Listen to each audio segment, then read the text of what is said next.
Welcome to the Sports Massage Movements presentation. We're going to be talking about using a combination of classic massage movements, which you would have learnt in your body massage qualification or in your pre-sports course. Also with a combination of specific sports massage techniques.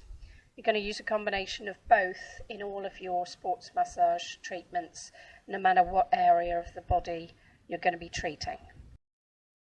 So we're going to talk about the general effects and benefits of sports massage, and these are some of the reasons that you're going to explain to your client why even bother to have a sports massage at all.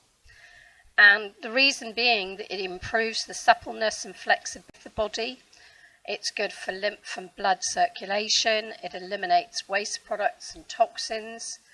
It generally assists the body systems to function more effectively, and that improves the optimum levels of fitness and peak performance, as well as improving faster healing. So the general effects and benefits you need to know, you need to be able to list them, so that if you get an oral question in the exam on the general effects and benefits of sports massage, this is the slide you need to know and be able to verbally explain to your examiner. Those were the general effects of massage and sports massage on the body. These are more specific effects. If your sports people are having sports massage before, after, or in between events, then this is going to improve the recovery after any injury. Massage helps the healing process on damaged and overworked muscles. It reduces the recovery time. It increases fitness capabilities, so it's going to enhance the performance potential of that sportsman. It prevents future injury.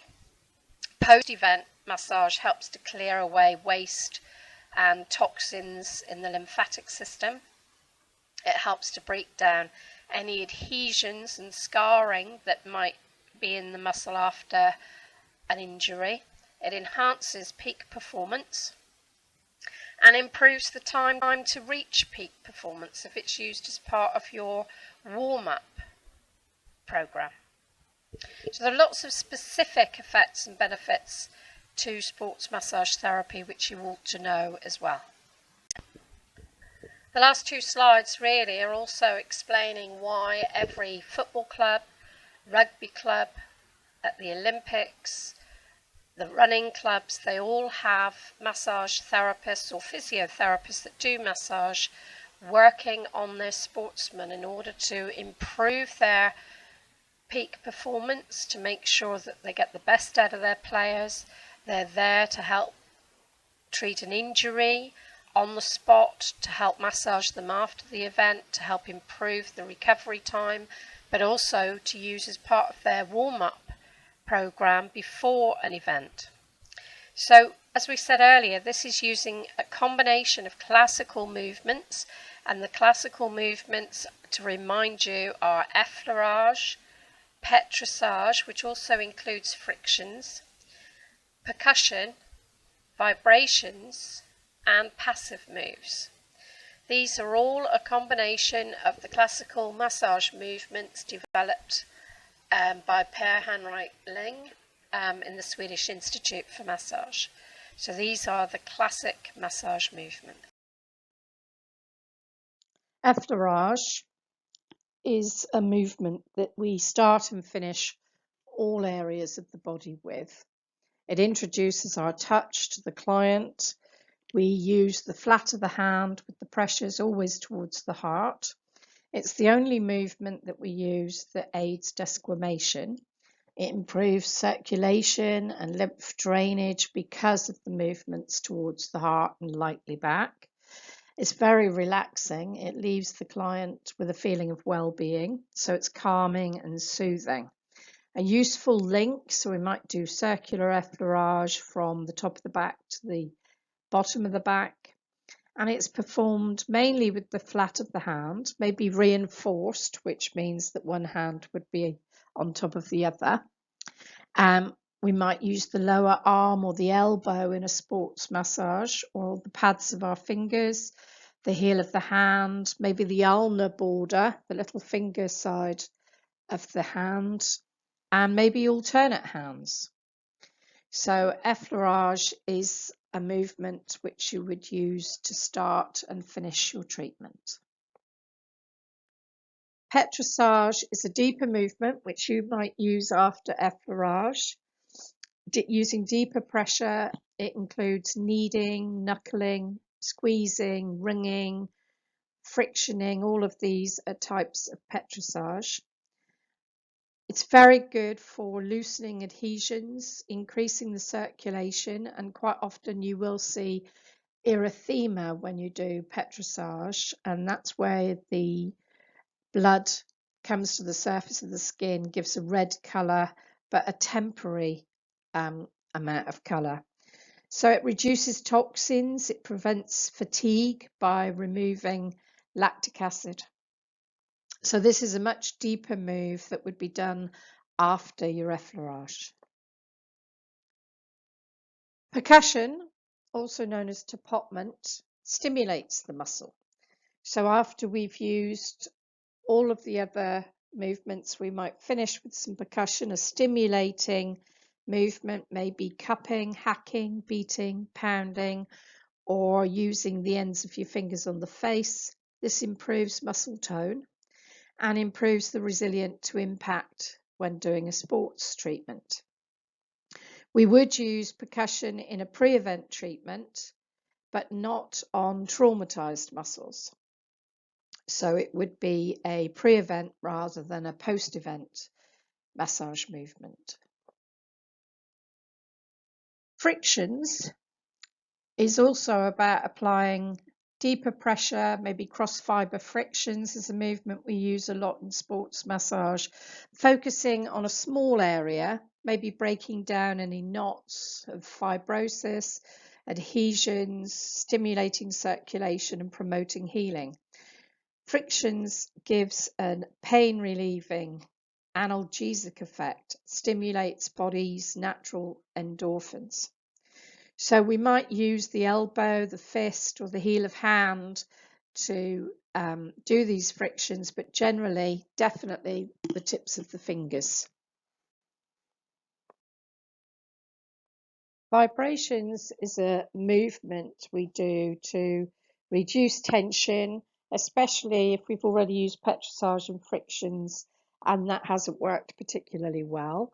We use static hands, so usually reinforced one on top of the other, and it induces relaxation, very useful for big muscles like the rectus femoris, and we tend to use it at the end of a treatment rather than earlier on. So a vibrating movement up the muscle a few times to relax and reduce the tension. Passive movements is anywhere where we put joint or limb through its range of movements. So we do a lot of this in sports massage, judging how relaxed a client might be and whether there's any restriction in the movement of a joint. So the client gives you full weight of a limb. In this picture, we're rotating the ankle, and it helps with my mobilization and diagnosis as well. So we're going to put the ankle through its range of movement, sort of circumducting one way and then the other. Then we would dorsiflex and plantarflex the ankle. We might do this for the wrist, the shoulder, the elbow, different parts of the body. So these are passive movements.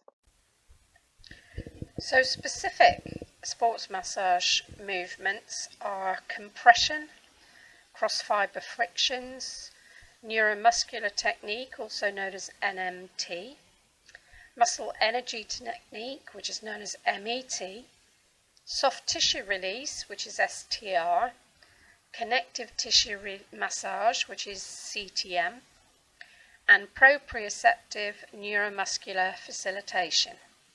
Now, I do want you to repeat this after me because you do have to know how to pronounce it. So it's proprioceptive neuromuscular facilitation. So proprioceptive neuromuscular facilitation, or PNF. And these are a variety of sports massage techniques that you need to include into your massage treatment. Using compression on the body is extremely relaxing. Sometimes in an office or in a classroom situation when somebody has an ache, just applying pressure and compressing a muscle can have an immediate sort of sticking plaster effect on relaxing the tissues. And compression is also used within your sports massage treatment quite a lot as well. So it's about pressing and applying pressure to the tissues and pushing the tissues against bone, maybe with the heel of hand or your fist, maybe with your forearm onto the top of the shoulders. And it has a sort of pumping effect, assisting the circulation on the body. So there might be lots of areas that you use compression on a muscle to help to relax it and to improve the circulation. Connective tissue massage is a useful and very underrated movement, I think, within sports massage. After you've effleuraged and you've petrissaged, you might do some connective tissue massage, and this is a sort of form of stretching of the muscle tissues, and it releases trapped fluid in the tissues between the muscle fibres. Very good for breaking down and relaxing adhesions. You don't need any medium for this, so sometimes it's more effective if you use it dry and perform this treatment dry. Using the tips or the pads of the fingers, maybe the middle finger. You can do this for short distances or longer distances. If for short distances, you might move the middle finger and push it along the muscle, picking up the slack of the skin and stretching with the other hand before releasing.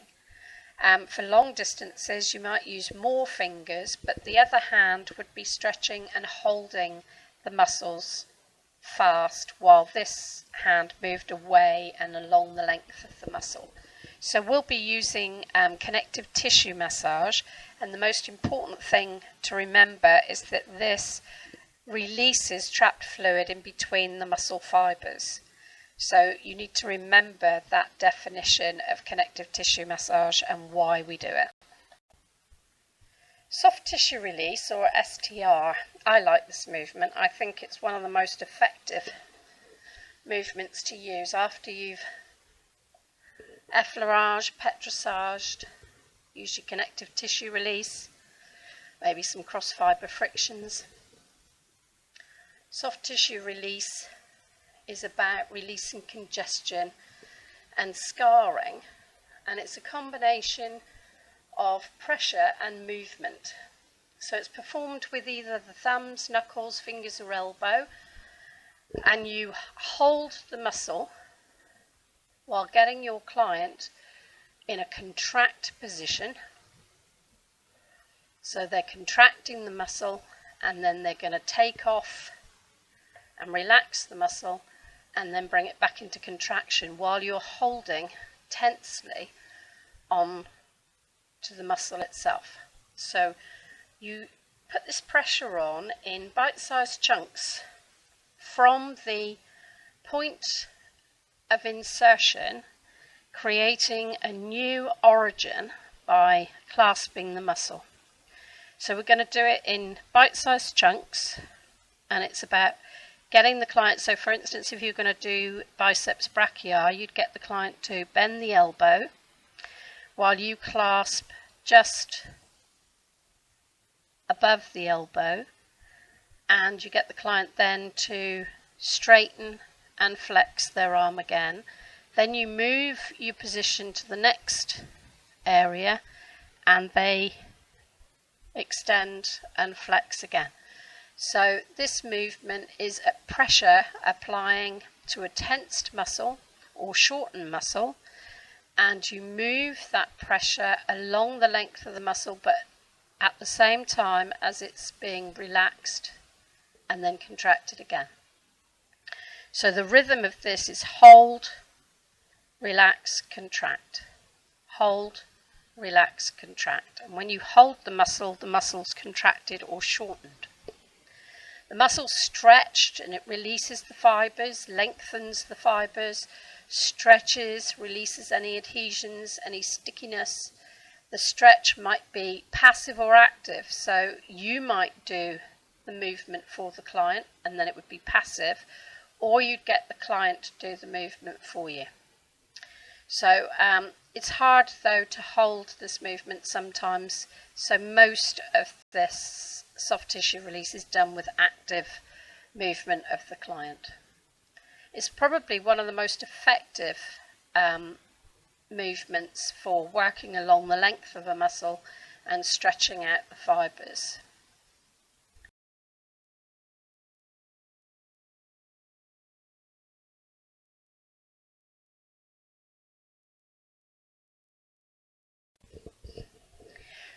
PNF, or proprioceptive neuromuscular facilitation, is the most effective way to lengthen the muscle fibres. It's all about holding and contracting. The client tenses the muscles against your resistance and you hold that for 6 to 10 seconds, and as the muscle fatigues, this allows the muscle to passively contract. And then you re-stretch as far as is comfortable, and then you do the whole thing again. So it's quite hard to describe how you do these movements, but if you can have an understanding of the theory behind the movement, then we will be showing you how to do these movements in class.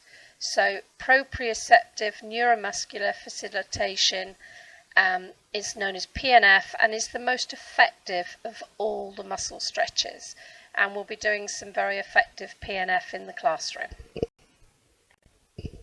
So that completes the different types of movements that you're going to use in your treatment.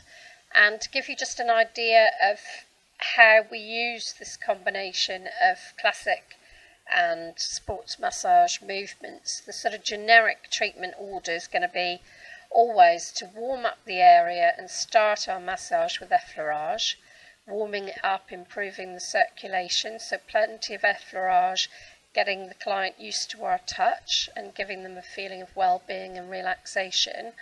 Then we're going to go a bit deeper and do some Petrissage. This might be kneading, knuckling. It might be in the form of frictions.